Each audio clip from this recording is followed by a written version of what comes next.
The Galactic Council chamber floated in the dark between stars. It was a huge round room made of shining metal and clear panels that showed the cold space outside. Hundreds of alien beings sat in rows that rose like steps. They came from many worlds. Some had scales, some had tentacles, some looked like insects or birds or living plants. All of them watched the center of the room. In the middle stood a young human woman. Her name was Lauren. She was 22 years old.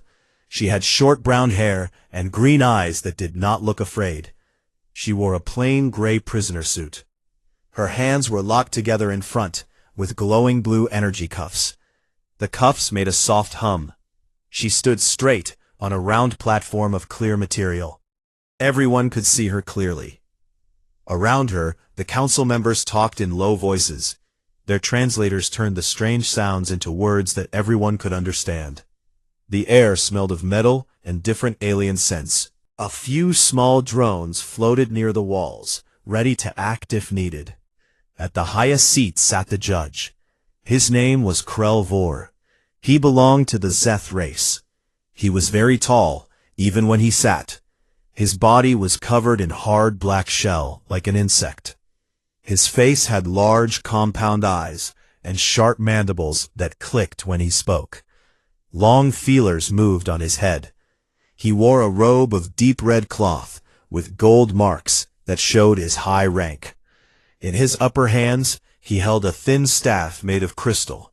The staff glowed faintly. 2 months earlier, Lauren's small scout ship had crash-landed on a moon called Vexar 9. That moon was holy to the Vexari people.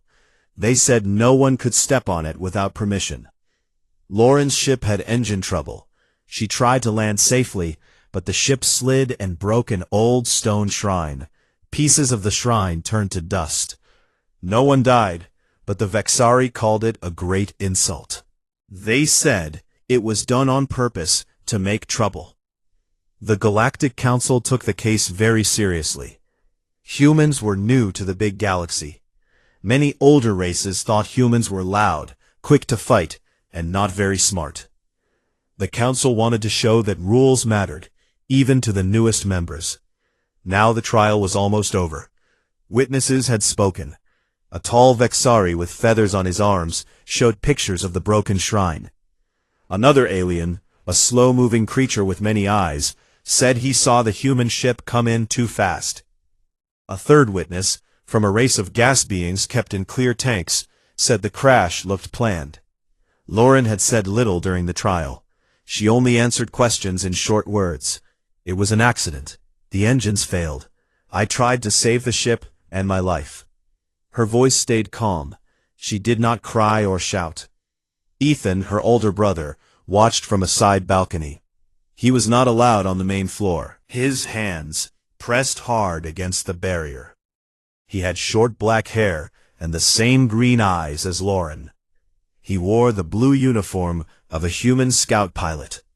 He wanted to yell, but he knew it would not help. He could only watch. Krelvor raised one of his front arms. The room became quiet at once. His voice came through every speaker. It was deep and sharp, like metal scraping stone. The evidence is clear, he said. The human named Lauren broke the sacred treaty of non-contact. She destroyed a holy place of the Vexari people. This act shows disrespect to all member worlds. The council has voted. He paused. Small screens in front of each council member showed the vote count. Green lights for guilty, red for not guilty. Almost all were green. Guilty, Krelvor announced. The sentence is death by neural disintegration.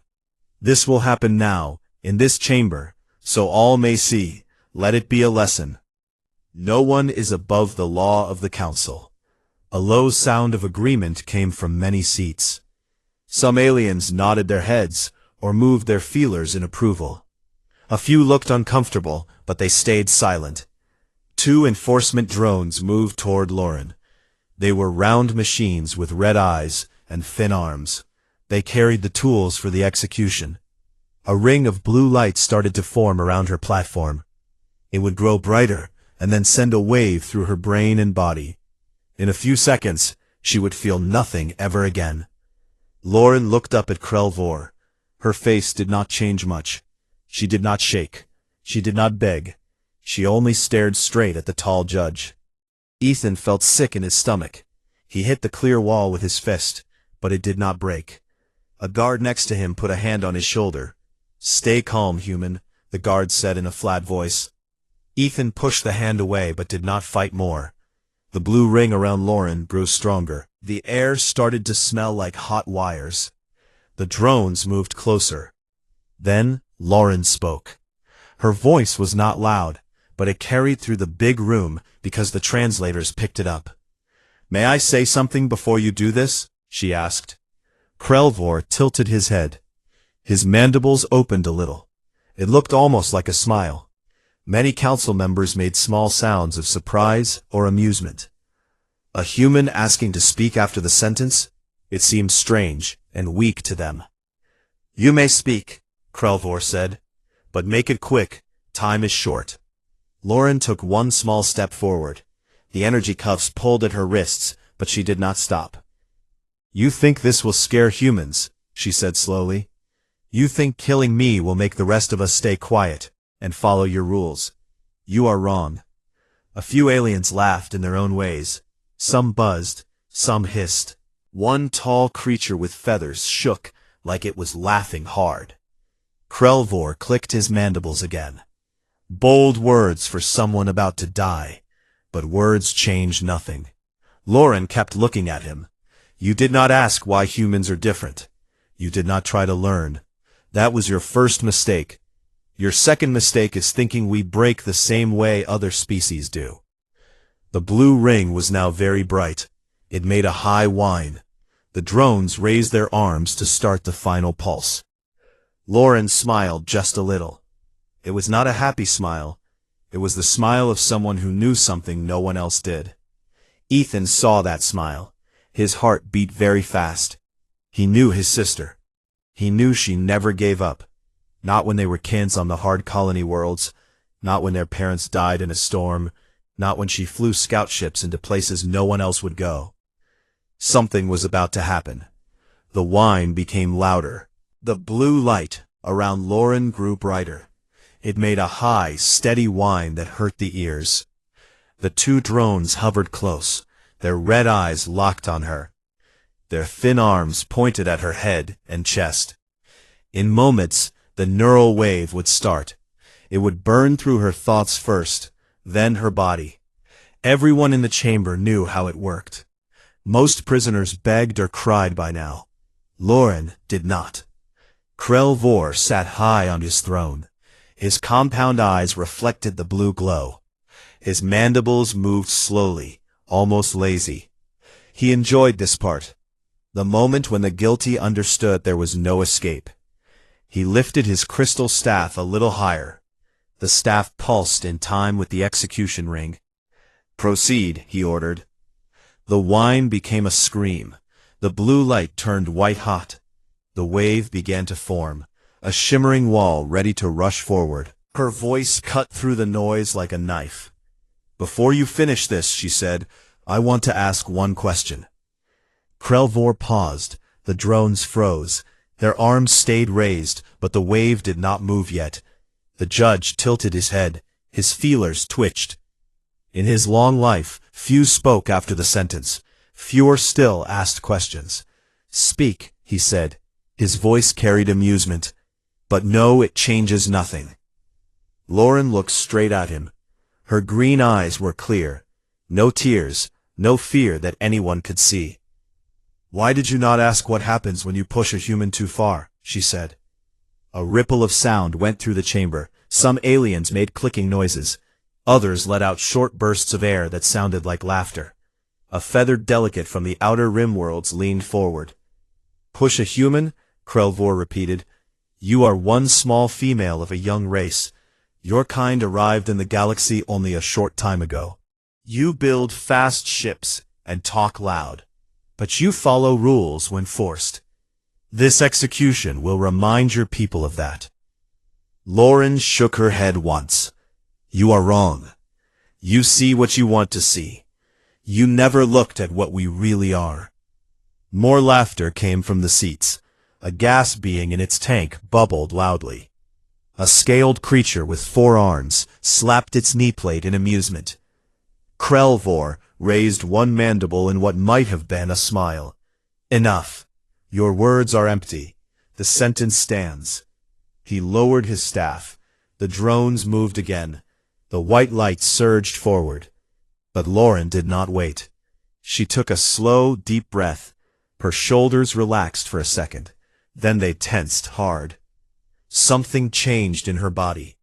Her muscles locked in a way no alien there had seen before. Humans called it the rush. When fear and anger mixed, the body released chemicals that made strength come fast and sharp. Lauren had felt it many times before, on rough colony worlds, in training drills, in fights she should not have won. The energy cuffs around her wrists glowed brighter, trying to hold her. Then they cracked. Tiny sparks flew. The blue bands shattered like glass. Pieces fell to the platform with soft pings. The chamber went silent. The drones jerked. Their red eyes blinked fast. Warning lights flashed on their round bodies. A feedback surge ran through their systems. They had never seen cuffs break like that, not from bare hands. Lauren stepped out of the broken cuffs. She moved quick, but smooth. No wasted motion. Council members stared. Some stood up halfway from their seats. Others froze. Krelvor leaned forward. His mandibles opened wide. Impossible, he said. The word came out sharp. Lauren looked at him. You said impossible things happen when you push a human too far. Now you see one.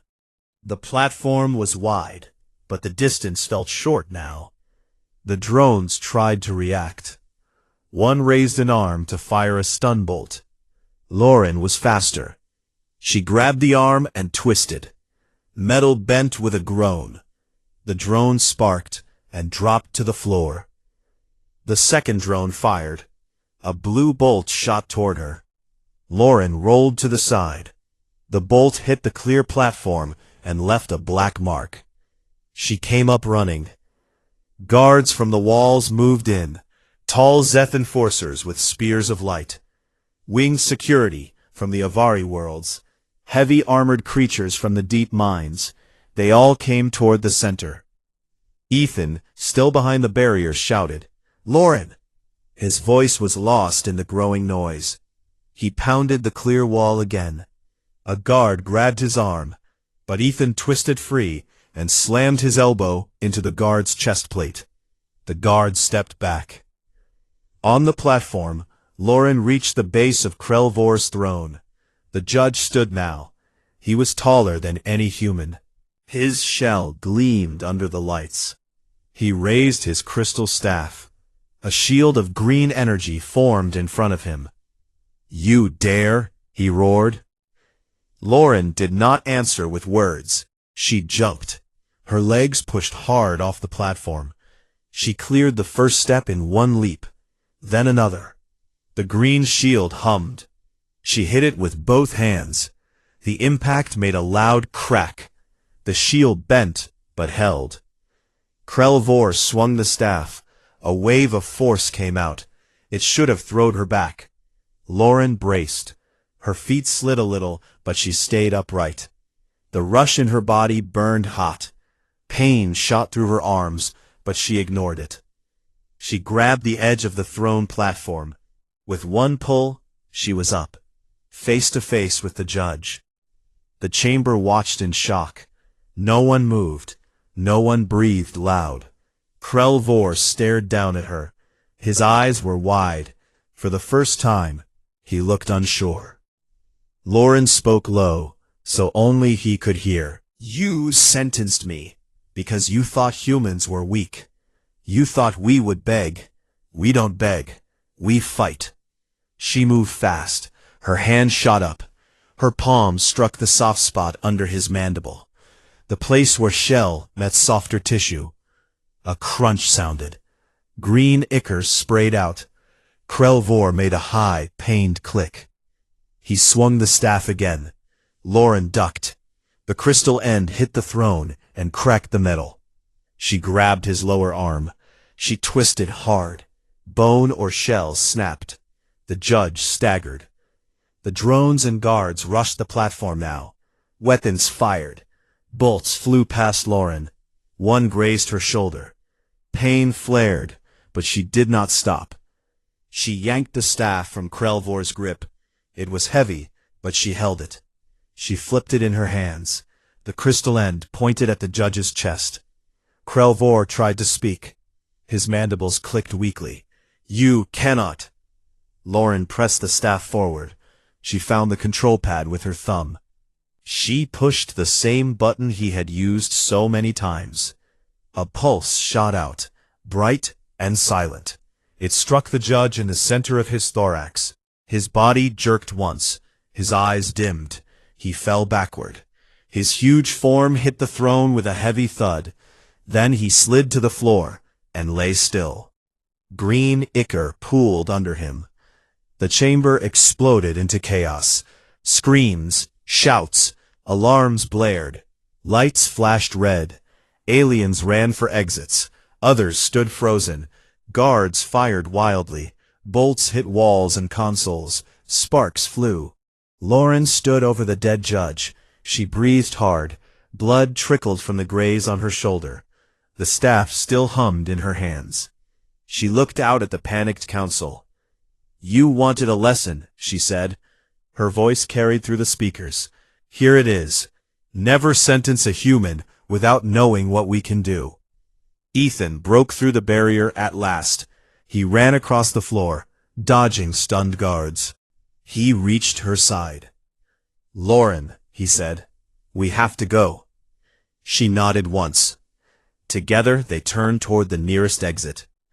The chamber burned behind them, and the galaxy would never forget what happened next. The chamber turned into madness the moment Krellvor hit the floor. His huge body lay still, green ichor spreading in a wide pool under the broken throne. The crystal staff rolled from his limp hand and stopped near Lauren's feet. Alarms screamed from every wall. Red lights flashed fast. Council members jumped from their seats. Some ran for the exits. Others stood frozen, mouths open, eyes wide. The air filled with strange cries, clicks, hisses, high whistles, deep roars. Everyone spoke at once. Translators could not keep up. Lauren stood over the dead judge. Her chest moved up and down fast. Sweat ran down her face. The graze on her shoulder burned. Blood soaked the gray prisoner suit. She still held the staff tight.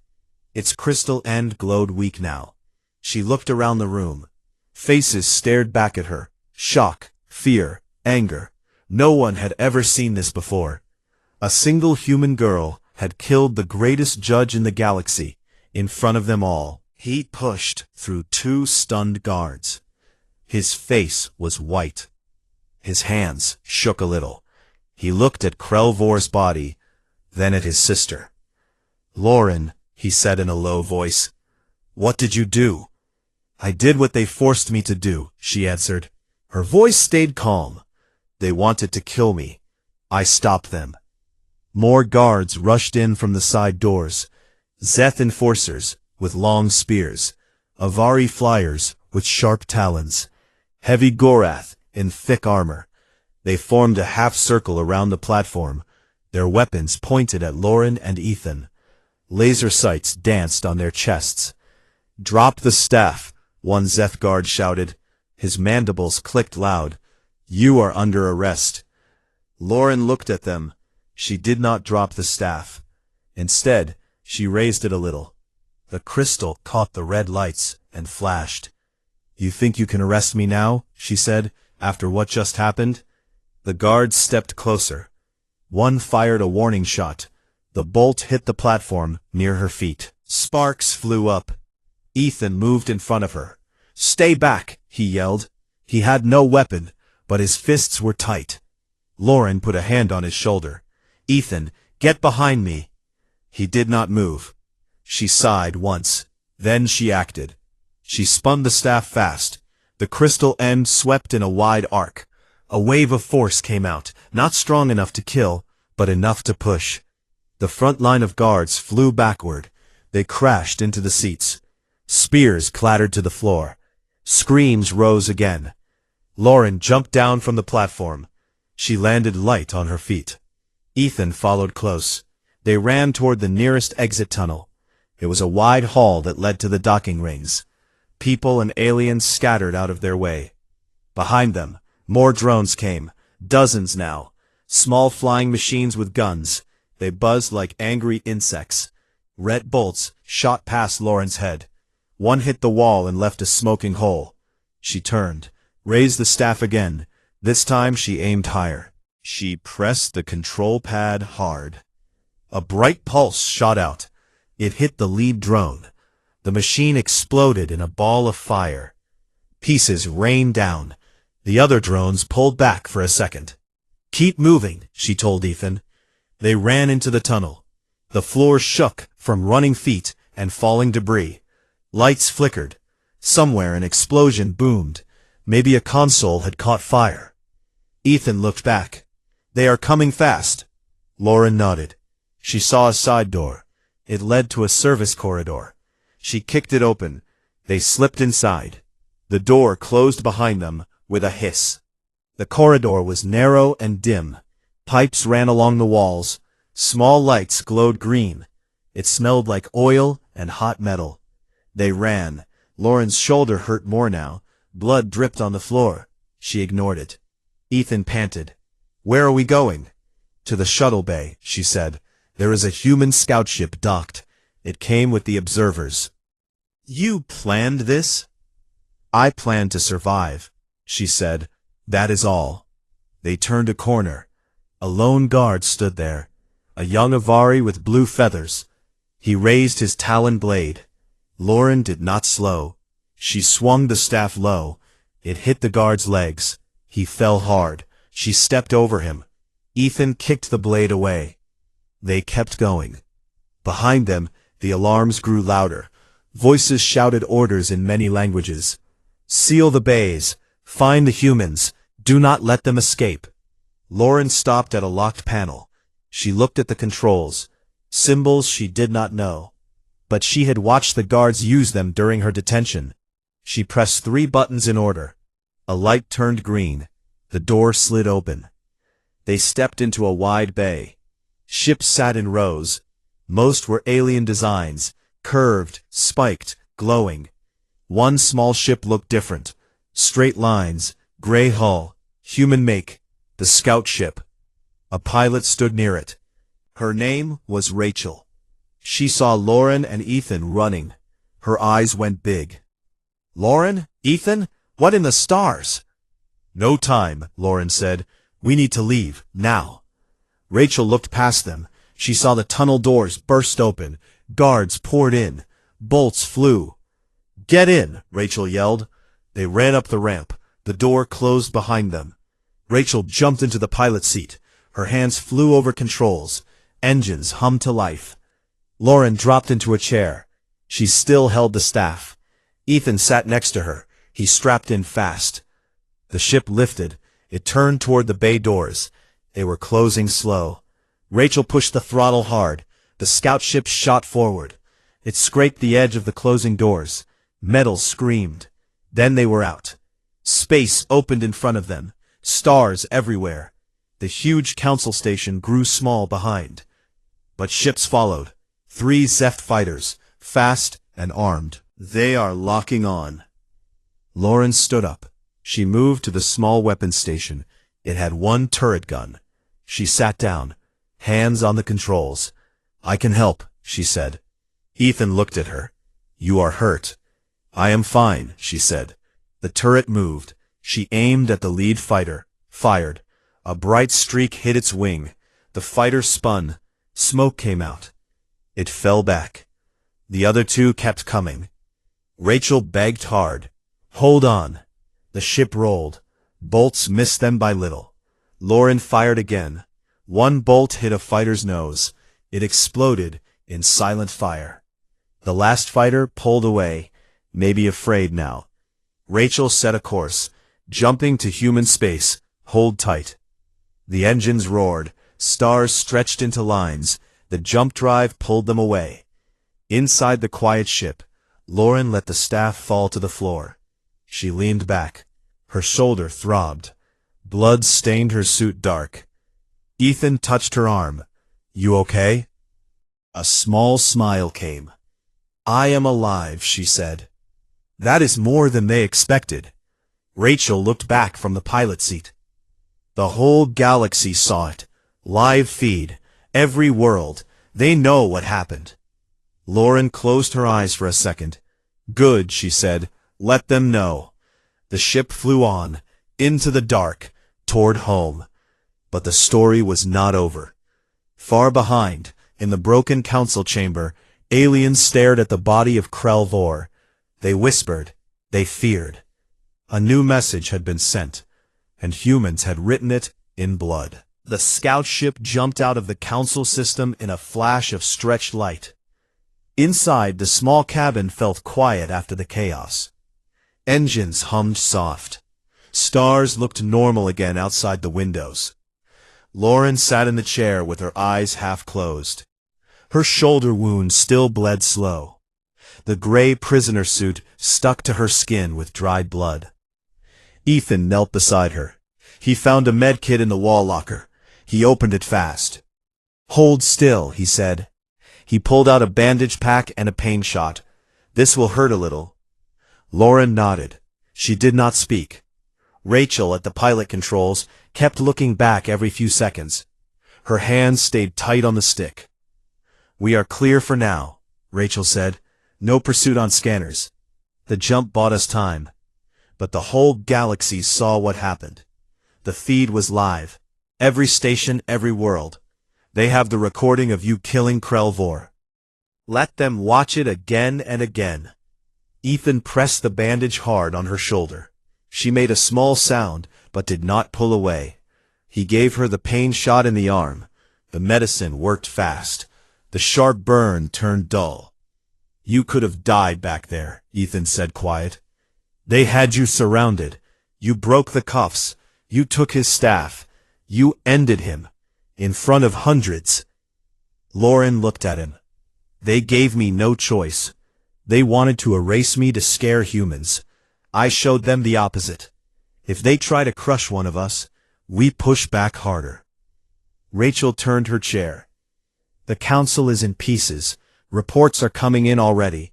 Ships leaving the station fast. Some species are calling emergency meetings. Others are just silent. No one knows what to do next. The comm panel beeped. A message came through. Human Fleet Command. Rachel opened it. A man's face appeared on the screen. Captain Daniel Hayes. Gray hair. Strong jaw. Eyes serious. Rachel, report, he said. We picked up the feed. Is Lauren alive? Yes, sir, Rachel answered. She and Ethan are aboard. We are en route to the outer marker. ETA, 2 hours. The captain looked past her at Lauren. Lauren, you are hurt. Not bad, she said. I can still stand. He nodded once. The council sent a formal demand. They want you turned over for trial. They call it murder of a high official. They threaten sanctions, blockades, war if we refuse. Lauren smiled thin. Tell them to come get me, if they want another lesson. The captain did not smile back. We will not hand you over. But this changes everything. Humans were new, small. Now we are something else. Dangerous, unpredictable. Some old races will fear us. Some will respect us. A few might try to test us. Ethan spoke up. What do we do now? Get home, the captain said. Rest, heal, then we talk. The fleet is on alert. Diplomats are working channels. But know this. Your sister just became the most famous human in the galaxy, and maybe the most feared. The screen went dark. Rachel set the autopilot. She stood up and walked to Lauren. She looked at the wound. We have better med gear in the back. Come. Lauren stood slow. Ethan helped her. They walked to the small med bay. It was just a narrow room with a bed and machines. Rachel helped Lauren sit. She cut away the bloody suit top, cleaned the graze. It was long, but not deep. A laser burn from a near miss. She used a skin sealer. The wound closed with a soft hiss. Then a fresh bandage. "You are tough," Rachel said. "Most people would be screaming." "I was too angry to scream," Lauren answered. Rachel looked at her for a long moment. "What you did, it was not just survival. You made a point. A big one." Lauren leaned back on the bed. "They judged me without knowing us. They thought humans break easy. Like glass. We are not glass. We are steel wrapped in skin. Bend us, we snap back. Hurt us, we hit harder." Ethan sat on the floor next to the bed. "I saw your face when you said those words in the chamber. You knew what would happen. You planned it." "Not all of it," Lauren said.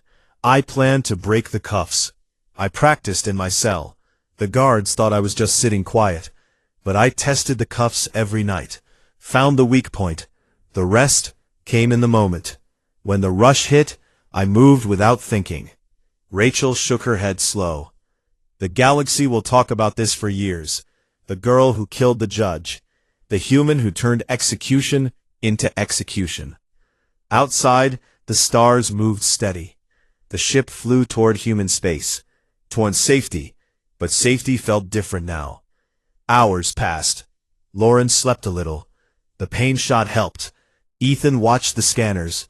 Rachel sent updates to the fleet. More messages came in. Some from scared species asking for talks.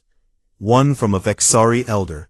It said only this: "We did not want this, but we see now.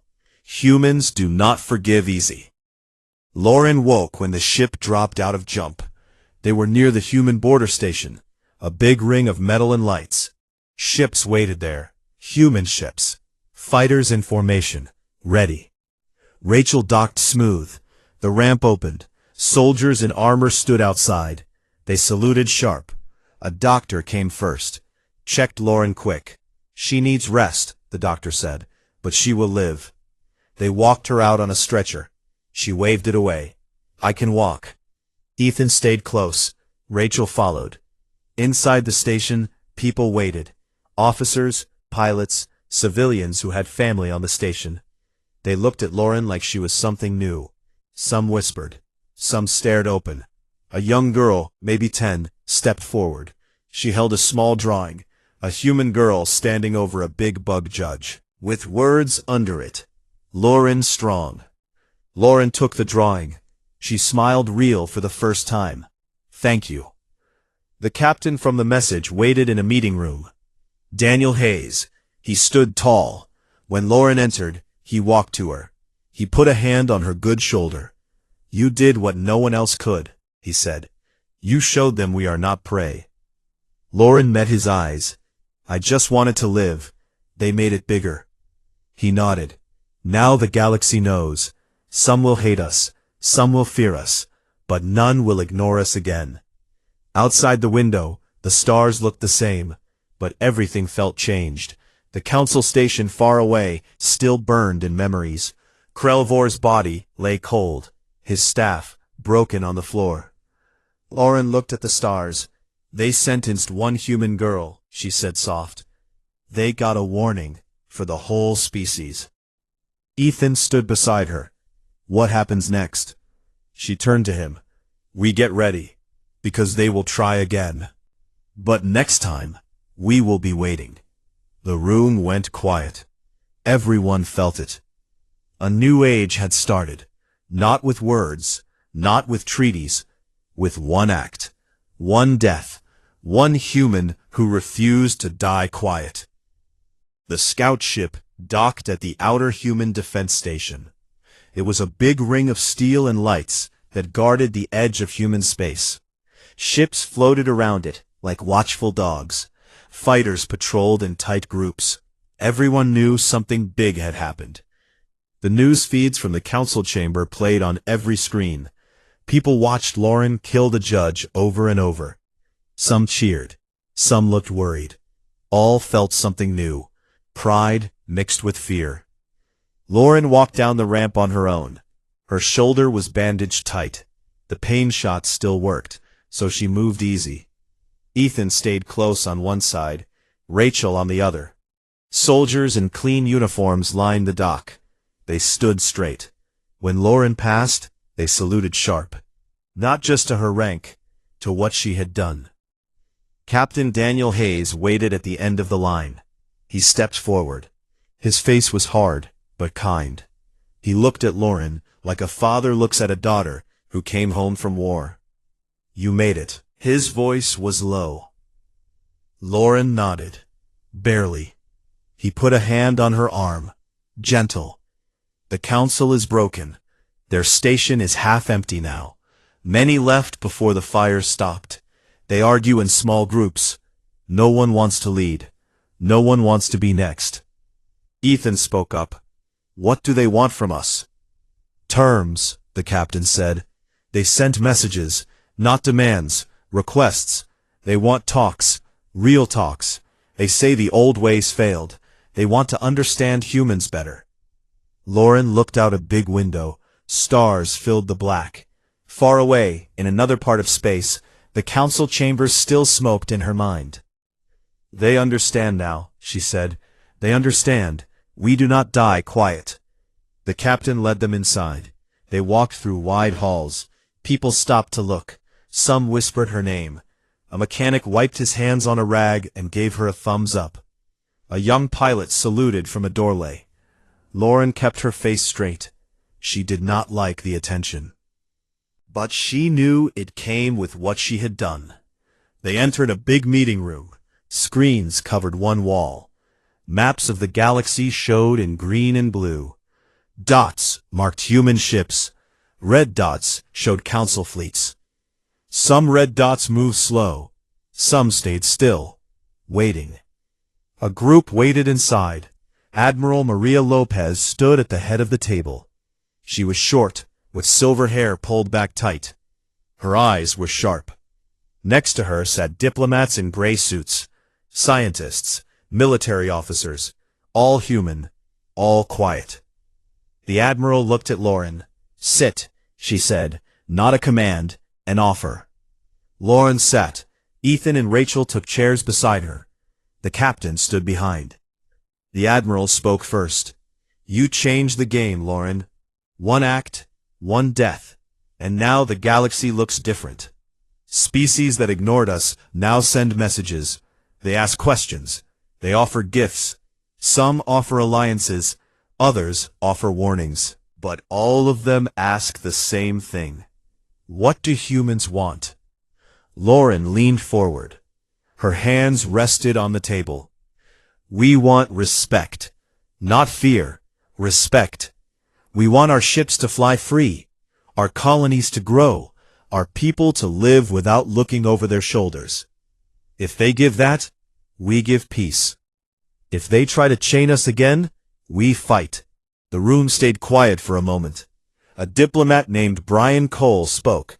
He was thin, with glasses. "We can use this. We can push for better terms in the council. New seats, voting power, trade deals. But we must be careful. Some races still want revenge. The Zeth mourn their judge. They call for justice." Lauren met his eyes. "Justice? They sentenced me to die for an accident. They did not listen. They did not care. Now they want justice? Tell them to look at their own hands first." The admiral nodded slow. "We will tell them. But we need to show strength, not just words. Our fleets are ready." We added more ships since the news spread. Volunteers came in. Factories work day and night. We are not the small newcomers anymore. Outside the window, a new ship passed slow. It was big. New hull, fresh paint. The name on the side read USS Liberty. It was one of many built fast after humans joined the galaxy. Now it looked ready for more than patrols. Lauren stood up. She walked to the window. She looked at the stars. "I did not want to be famous," she said soft. "I just wanted to live. But if my life buys us a better place, then it was worth it." Ethan stood beside her. You did more than live. You showed them we are not weak. We adapt. We fight dirty if we have to. We never give up. The Admiral joined them at the window. The Council will meet again, in a new place, neutral ground. They invited us. They want you there, Lauren, as a voice, not as a prisoner. Lauren turned. Will they try to hurt me again? They would not dare. Not now. Too many eyes watch. Too many questions. If they touch you, they start a war they cannot win. Lauren thought for a long time. Then she nodded. I will go, but not alone. Ethan comes, Rachel comes, and our ships stay close. Agreed, the Admiral said. Days passed. Lauren healed. The wound became a thin scar. She trained again. Light runs, slow punches. She wanted her body ready. She talked to pilots, to soldiers, to kids who looked at her like a hero. She told them simple things. Stay calm, think fast, never back down when it matters. One night she stood alone on a viewing deck. Stars turned slow outside. She thought about Vor, his last look, his fall. She did not feel happy. She felt heavy, but not sorry. Ethan found her there. You okay? She looked at him. I killed someone, to live. I would do it again. But it sits here. She touched her chest. You saved more than yourself. You saved our future. Humans will fly higher because of you. She leaned on him. Then we make it count. Weeks later, the new council meeting happened. A big neutral station. No weapons allowed inside, but human ships waited outside, close enough to reach in minutes. Lauren walked in with Ethan and Rachel. She wore a simple blue uniform, no prisoner gray. Her hair was short and neat. Her green eyes looked steady. The new judge sat high, a calm being from a water world. Smooth skin, big dark eyes, no mandibles, no anger in his voice. He spoke to the room. We gather to heal what was broken. We judged wrong. We sentenced without knowledge. We offer apology. We offer new terms. Lauren stood when it was her turn. Everyone watched. The room was quiet. I am Lauren, she said. I was sentenced to die. I fought back. I killed your judge. I do not say sorry for living. But I say this. Humans want peace. Not peace because you fear us. Peace because you respect us. Give us that, and we will be good neighbors. Try to take it away again, and you will see what humans can do when pushed. No one laughed. No one whispered. They listened. The water judge nodded slow. We hear you. We will learn. Talks went on for days. Deals were made. Seats given. Rules changed. Humans gained voice. When it ended, Lauren walked out. Ethan beside her. Rachel behind. Outside, stars waited. Ships flew free. Lauren looked up. It is not over, she said. But it is better. Ethan smiled. Because of you. She shook her head. Because of us. All of us. And in that moment, the galaxy knew one truth clear as starlight. Never sentence a human to die. Because when you try, you do not end a life. You start something bigger. Something that doesn't stop. Something called humanity.